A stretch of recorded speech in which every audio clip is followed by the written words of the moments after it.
The appeal I want to make to the head of state is that Postal Corporation of Kenya is such a large corporation employing 2,500 employees as I talk today.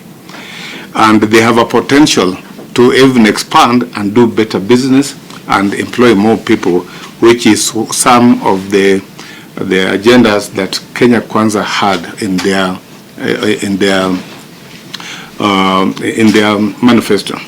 We have been struggling as a union to see that they are paid on good time, but our efforts have not borne fruit. To the extent that where we are currently, we have reached a stage where, at the time we are talking to you, staff in Postal Corporation of Kenya have not been paid for 4 months, from the month of May to this time. And those on the management have not been paid for 5 months now. And the only person who can help us here is the head of state of this country. I want to make a special plea to him to get out of his way and force the creditors of Postal Corporation of Kenya to pay the money. We are not asking money from the exchequer. Postal Corporation has done business with people in government. Postal Corporation provided service to IEBC during election time last year. And they are owed 1.1 billion Kenya shillings, which remain unpaid up to yesterday.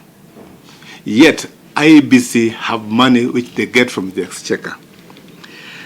We are also aware that Postal Corporation gave out a piece of land on Karatina-Nyeri Road to KIEHA for the construction road. And there is a payment of 53 million shillings which ought to have been paid to them. To this date, it has not been paid. But the last time I checked last year, Huduma was owing Postal Corporation 1.8 billion shillings. If you put all that money together, it's nearly 3 billion shillings, which is enough to pay Postal Corporation Kenya for the whole year. If you looked at the budget that we read this year, there's also 500 million shillings which was allocated to Postal Corporation to clear salaries. This money is not forthcoming.